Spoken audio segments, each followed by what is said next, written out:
Hey there, Mr. Reddit here. Welcome back to another episode of r/entitled parent stories. Our first story we'll be reading today. Karen caused 1/3 of the staff to quit in one day. After that, Karen, those comics are worth a fortune. And after that, driving down an icy hill. Now for every thumbs up this video gets, one Karen has to drink a glass of milk. As long as it's chocolate, sign me up. Skim milk. So please smash that like button and subscribe and turn on notifications for new stories from Reddit every single day. Karen caused 1/3 of the staff to quit in one day. Our story begins at a small, fast casual chain restaurant with a total staff of about 16 people. Due to staffing issues, shifts were run with the absolute bare minimum, the skeleton of a skeleton crew. Enter the coworker. We'll call her Jane. Now Jane was an interesting case. About 16 or 17, in our 1 year of having her, she caused us no end of trouble. Constantly late to her shifts, damaging or breaking nearly everything in the store. Multiple issues with customers, ranging anywhere from bad attitude to how did we not get sued? The list goes on. By this point, most everyone in the store was beyond frustrated with her antics. But because of the staffing problems, she never got fired. The day of the incident, I was working a double. I was closing with Jane in the kitchen after my lunch break, much to my chagrin. When I returned from my lunch break, however, I see a different coworker, let's call him Adam, in the kitchen instead. He lets me know that he traded shifts with Jane and that she'll be in at 6. Mood considerably lifted. We get to work. 6 o'clock rolls around with no sign of Jane. We wait for about 15 more minutes, then call her to ask where she is. She responds that she's not emotionally stable enough to come in right now, then promises she'll be 20 minutes and hangs up. Everyone's a strange combination of baffled, concerned, and annoyed at this, but there's not much time to think on it, as we're now in the thick of our dinner rush and it's shaping up to be one of our busiest. 7 o'clock and everyone is furious. We're already stressed from such a busy day. Front is livid that Jane ditched them. I'm angry because we've been dealing with this nonsense for months, and the manager, who wasn't in that day, but we'd been updating him on the situation, is similarly displeased. Eventually, we all agree that if Jane comes in, we'd just send her home right away. She had already missed a good 75% of her shift, and we had had enough people to close without her. And then Adam gets a call. It's Jane. She insists she'll be in to close. Just give her 10 minutes. But Adam is firm that if she comes in, we'll just send her home and not to bother. There's some back and forth, and eventually they hang up. We think that's the end of it, but no. 20 minutes later, and who shows up but Jane, completely and utterly wasted. I'm stunned she could even walk. She clocks in, despite our protests, and takes one man's order, slurring her words so badly he has to ask her to repeat herself about 4 times. Then she heads to the back, sitting on the floor and staring into space. Everyone, and I do mean everyone, in the store tells her to go home, but she's adamant that she doesn't mind and that it's okay. It takes about 3 of us cornering her in the back and repeatedly telling her to get out and go home before she finally leaves. We all breathe a sigh of relief and get back to closing, only to find the bottle of tequila she had brought in and hidden, quite poorly, behind the register. The next day, 5 of us, completely independently of each other, put in our 2-week notices. Karen, those comics are worth a fortune. One of my all-time favorite stories to tell when hanging out with other comic book geeks. Backstory. So I used to be a huge comic book fan and buyer. I hung out at the local comic book shop for hours at a time, a couple of times a week, not counting shipment day, and talked shop with the owner, the guy who ran the shop, and the myriad of regular customers. Shop owner I'll dub Mr. Albertson. Guy who ran the shop will be Jeff, other monikers as people get introduced. The comic book shop was located on a busy street, and the back part of this shop was a living quarters for Mr. Albertson. There was no public restroom in the shop area. Now Mr. Albertson was a very nice, intelligent guy, someone I called friend and respected. Sadly though, he had issues when it came to hygiene. The bathroom in his living quarters was just plain nasty. As I had worked in rental property make-ready for over 20 years, when I say nasty, I mean get the flamethrower and burn it nasty. I knew this because I fixed the faucet in the bathroom once. Then I immediately went home and took a nice hot bath. Jeff, understandably, refused to use this bathroom. He would hold it until lunchtime and use the public restroom at a local restaurant. Afterwards, he would wait until he got home. Sometimes, however, Jeff just couldn't wait. The need was too urgent. When this happened, he would close the shop and take a break. Setup. One day while I was in the shop, I could tell Jeff was in some amount of distress. I asked him what was wrong, and he informed me that he really had to use the restroom, as something he ate was not agreeing with him. But he couldn't just close the shop due to the fact the shop's biggest customer was expected to come in at any time now to pick up his weekly order. I thought it over and told Jeff that I could stay and watch the store. I knew Mr. Big Bucks always paid with a check, so if he came in for his order while Jeff was away, I would simply tell him the amount Jeff always pre-calculated on the previous order invoice. Then I would take the check and slide it under the cash register. Jeff knew me very well from many years of hanging out in the shop, and my family's reputation for honesty and integrity was well known. Jeff readily agreed and made a run for it. 5 minutes later, Mr. Big Bucks walks in the door and asks where Jeff is. I tell him Jeff had to answer nature's call really badly. Therefore, I was watching the store until he got back.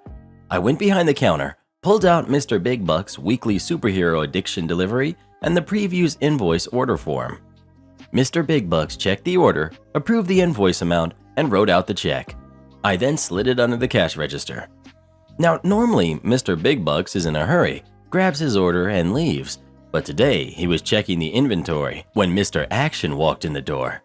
Mr. Action is not just a regular, but a respected dealer in comic books and collectibles. Mr. Big Bucks and Mr. Action struck up a conversation. I just leaned against the counter and continued to read the latest issue of Amazing Spider-Man. A few pages later, a nasty scowl walked in the door, followed a second later by the face wearing it. It was a 30-ish something woman, hair pulled back, tight in a pigtail, pink sweatshirt with pink across the chest. She was carrying a cardboard box that looked like it had been in a flood. "You, give me $1,000, she said as she heaved the box onto the counter. "Excuse me?" I replied while flinching back from the stench of mold coming from the box. "Give me $1,000. Why?" "You buy comics. These are comics, so give me my money." More than a little thrown off by the demand for money and the attitude, I stuttered out a response. First off, I don't work here. Second, this shop isn't a dealer in old comics." Miss Nasty Scowl cut me off. "I know very well you work here. My boyfriend told me that the fat guy who works behind the counter would give me money for these old comics. He also told me not to let you cheat me. I want $1,000 now." I looked down at my belly. If Gabriel Iglesias was around back then, he would say I was just shy of being fluffy. "Look, lady, I don't work here. The regular fat guy is running." A snort and a guffle came from the comic racks. "Shut it, you two," I said over my shoulder. "I don't work here. I'm just watching the shop while the regular fat guy who runs the store is out on an errand. He'll be back soon. But even still, he doesn't buy old comics," I reiterated. Miss Nasty Scowl actually growled at me. "Even if there is another fat guy who normally runs this place, you are here now. You are behind the counter now, so you will give me my money now." Mr. Action tried to say something, but he was cut off by Miss Nasty Scowl screaming, "You shut up. I wasn't talking to you, you ugly old jerk." Well, I've been told I have the patience of a saint, but I got my limits. I looked at a visibly irritated Mr. Big Bucks and a now steaming mad Mr. Action. Suddenly, I had a thought. That thought bumped into a few others, and within seconds I had a funny idea. Turning back to Miss Nasty Scowl, I said in a calm voice, "You're right, miss. I apologize. You see, we get people coming in here trying to sell fake old comics. We have to be careful, you understand?" "Whatever. Just give me my money." "Let me take a look at what I'm sure is a fine collection," I said with my best shoveling it deep smile. When I opened the old cardboard box's top, I nearly gagged at the smell of mold. Inside was indeed comics. Comics that looked like they may have been stored in a cellar that flooded. They were covered in mold, sticking together, and just in completely rotten shape. After flipping through a few that were not stuck together, I let out a loud gasp of shock. "My God!" I yelled. "Mr. Action, come here quick. Look what she has. "I'm fine over here," he said while pinching his nose. "No, look," I firmly said while turning my head and giving a conspirator's wink and smirk at Mr. Action. Curious as to what I was up to, Mr. Action followed my prompt and came behind the counter. To Miss Nasty Scowl, "You're in luck today. This is Mr. Action. He's our local authority on comic book appraisals. From what I've only glanced at, this collection of yours is worth way more than a measly $1,000. I'd say it's worth $20,000 at least. Right, Mr. Action?" Mr. Action has known me for many years. He was, in fact, one of my teachers in high school and had seen my sense of humor in action many times. He had no idea where I was going with this, but he knew it would go someplace ridiculously funny, for us at least. "Good lord, these are Casper the Friendly Ghost comics, Richie Rich, and these are Archie comics," giving Miss Nasty Scowl his most eager expression. "Do you have any idea how rare these comics are?" "No. Are they worth more than $1,000? "Way more," I declared. "In fact, Mr. Big Bucks, didn't you once buy an Archie comics collection at auction? What did you pay for it? 10 to 12 grand? I'm sorry, miss, but we are just a small-town collector shop. We simply do not have the budget to purchase this expensive collection. You need to take these to one of the big stores in the city. Mr. Action, what is the name of that dealer you are always complaining about? You know, the one who you said stole clients from you?" I asked, knowing he would get my prompt. Sure enough, a nasty smile crossed his face. "Mr. Burns, let me write down his address for you, my dear," Mr. Action said as he reached for a pen and a scrap piece of paper. Now, with address in hand and a greedy smile plastered on her face, Miss Nasty Scowl carried her box of moldy comics out of the store. "What the heck was that all about?" Mr. Big Bucks asked, still confused. Mr. Action and I set about explaining the prank we just pulled on the woman and a crooked dealer both Mr. Action and I had run afoul of on separate occasions. 20 minutes later, Jeff returned. The three of us ensured he was okay. When he asked if anything happened while he was gone, the three of us just shook our heads, and I said, "Nope." The next week, I went in to hang out with Jeff for a bit. Jeff looked at me for a second, then said, "Funny thing happened yesterday. A really upset woman came in here screaming about how our other employee lied to her. I thought she was talking about the owner, Mr. Albertson, at first, but then she said he was another fat guy like me. I told her I was the only employee." "What did she say then?" I asked. "Nothing. She just screamed like a maniac and stormed out, leaving a box full of worthless old moldy comics." Driving down an icy hill. I was a service tech who did scheduled calls to customers' homes. We generally had anywhere from 8 to 12 jobs a day as we were swamped. As one of the lead techs, I was also assigned jobs that most of the other techs had no training to fix. On this particular day, it began snowing and icing, and the road conditions began worsening. No issues normally, as long as I could just avoid a few streets in town that have steep hills. I have a job in a newer area, and when I get to the neighborhood, I notice the house is at the bottom of a pretty steep hill on a dead-end street. I park at the top and message my supervisor and tell him I would recommend we reschedule the job, as my truck would never make it back up the hill. He must have been having a bad day, but he goes off on me and demands I just do the job. The road conditions were not that bad. I took a photo of the hill and sent it, but he still demanded I do the job. I would also note that my truck is vital to the work, and I could not have walked to the home due to the equipment in the truck that is required. Cue the malicious compliance. I saved the message and sent it to my personal account. Getting to the customer home was no issue, and I had them up and running in under 30 minutes. I followed my supervisor's demands and did the job. Leaving was another issue. I could not get to the top of the hill with the truck. I quickly gave up once I determined it was hopeless. Me. I'm stuck at the bottom of a hill and unable to get my truck up it. The other scheduled jobs will have to be reassigned and a tow truck called to get me out. Supervisor. Try harder. It's not that hard to drive on icy conditions. Me. At this point, I feel it unsafe to do so from this point on, as I feel I could damage the homeowner's property. See the prior message about the hill being too steep and my request to it being rescheduled being denied. At this point, the supervisor calls me and I confirm I will not attempt to further climb the hill. He grumbles, but knows me enough not to push me, so tells me to hang on. I wait 45 minutes and he shows up in his work truck, much smaller and lighter than mine. He does not even attempt to go down the hill, but walks. He tries for a while to get my truck up himself, but then accidentally hits a mailbox. He gives up and calls a tow truck.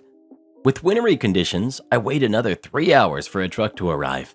When they do arrive, they also get stuck at the bottom of the hill. Not sure why they even tried going down it. Now me and a tow truck are stuck at the bottom of the hill, and this time the wait is even longer. They needed to bring in a specialty truck, which turns out does not have a long enough chain to reach us at the bottom of the hill.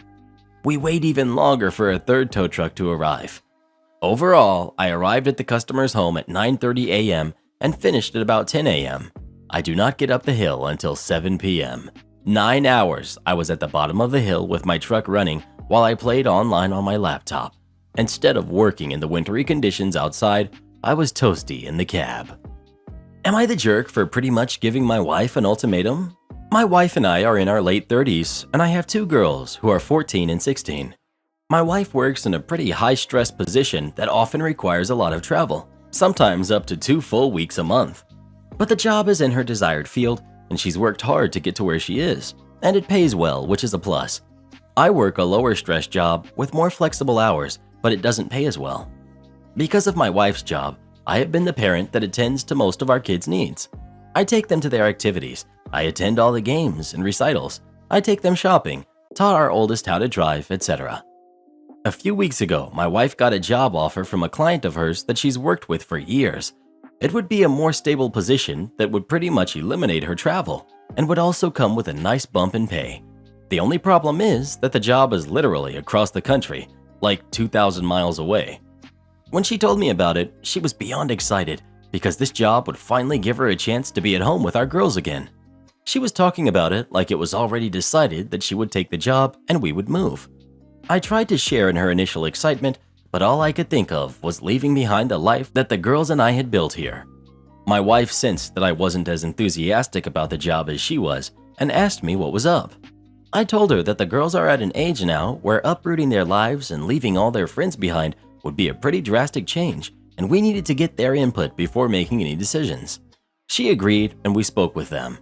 Both of the girls wanted to stay where we are. Neither liked the idea of moving and starting in new schools. They like their friends, they like their school, they like their sports and activities here. My wife got upset and tried to convince them how much better it would be for her to have a job that actually allowed her to be present in their lives again. But my oldest pretty much told her that she was being selfish for asking them to uproot their lives just so that she could feel better about herself. My wife broke down in tears after the talk and confessed to me that she thought this new job would be an easy decision for us, and I should help her convince our daughters that it was the right choice. I told her that I wasn't going to do that. I told her we should wait until the girls are done with high school before moving across country like that. She said this kind of job opportunity doesn't come around that often, and if she doesn't take it, then she doesn't know if she'll ever get a chance like this again.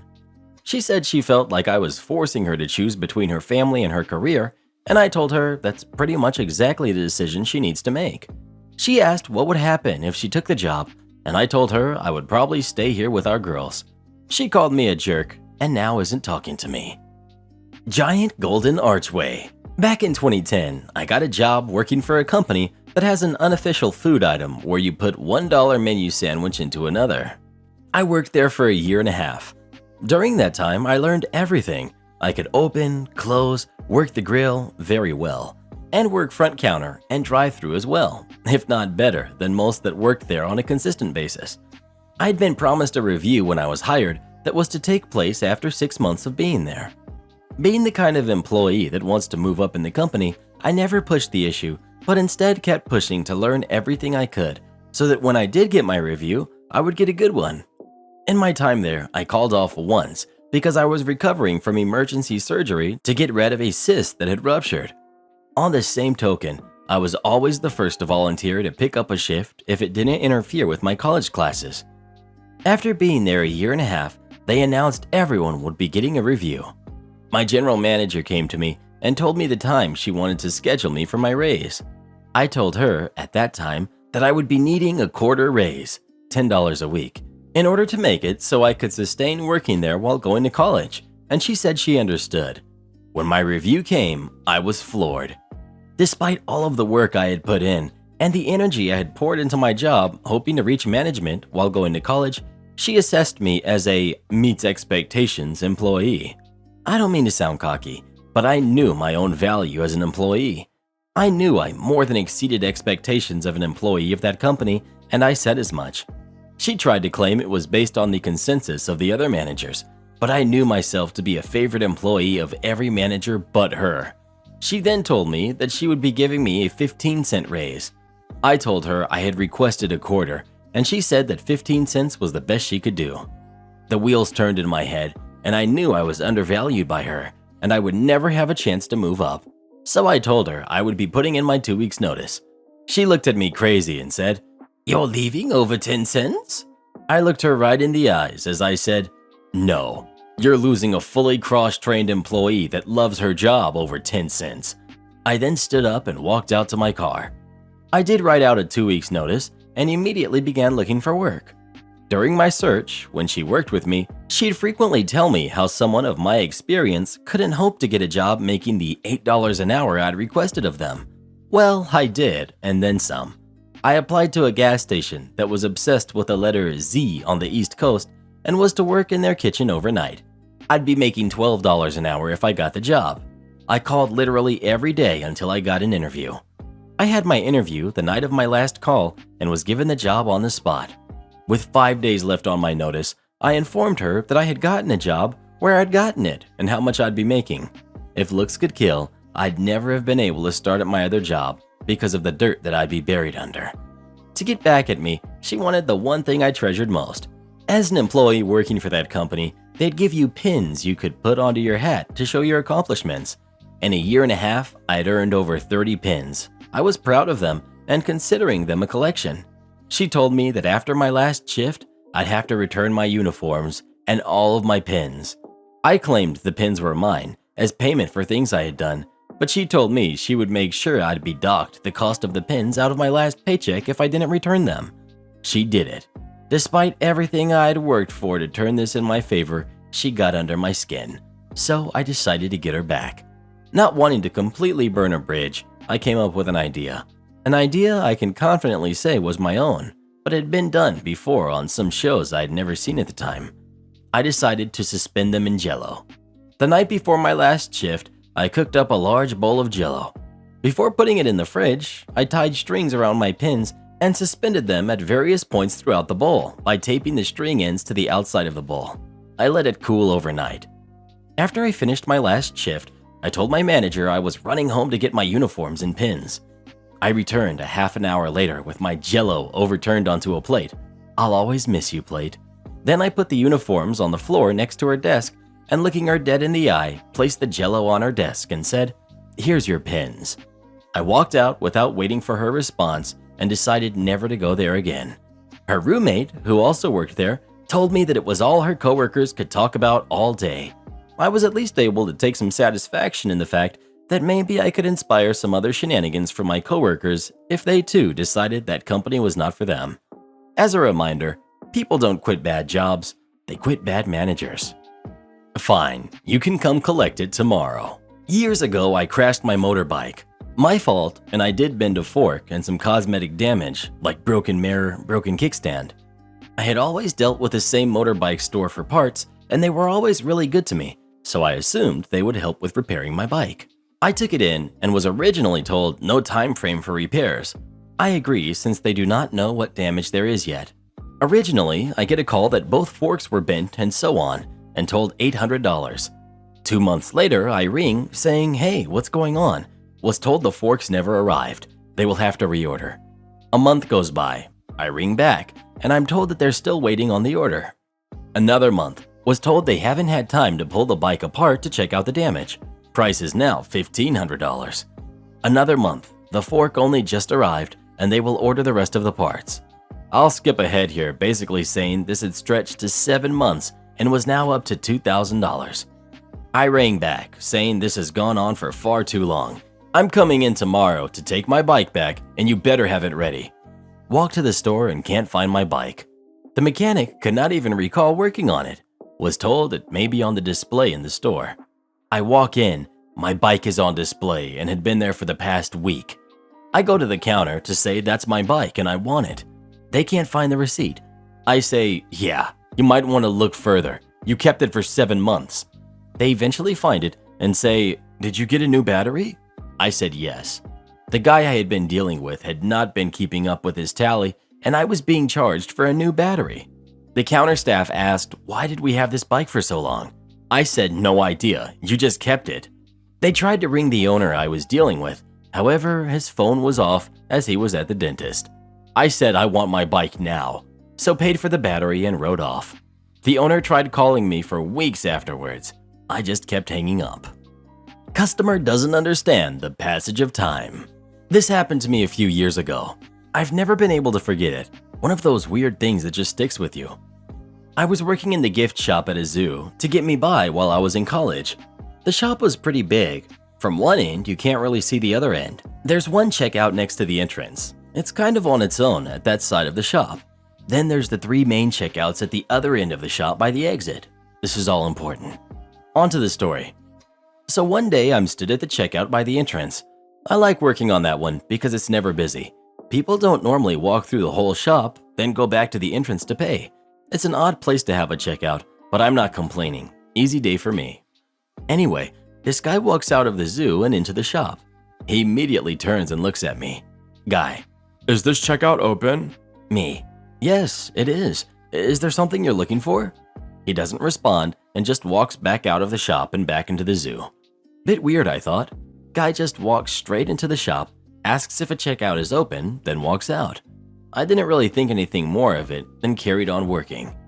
About half an hour later, my manager comes over and asks me to cash up and go and take over for someone at one of the other main checkouts.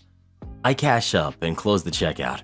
I turn all the lights off, put a cover over the desktop, and put out the sign that tells people to pay at the exit. All pretty clear signs that the checkout isn't open, especially the literal sign.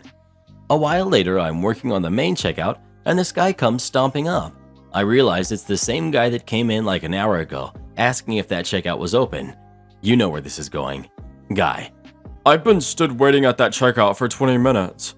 Me. Sorry, sir. That checkout has been closed. You can pay here, though.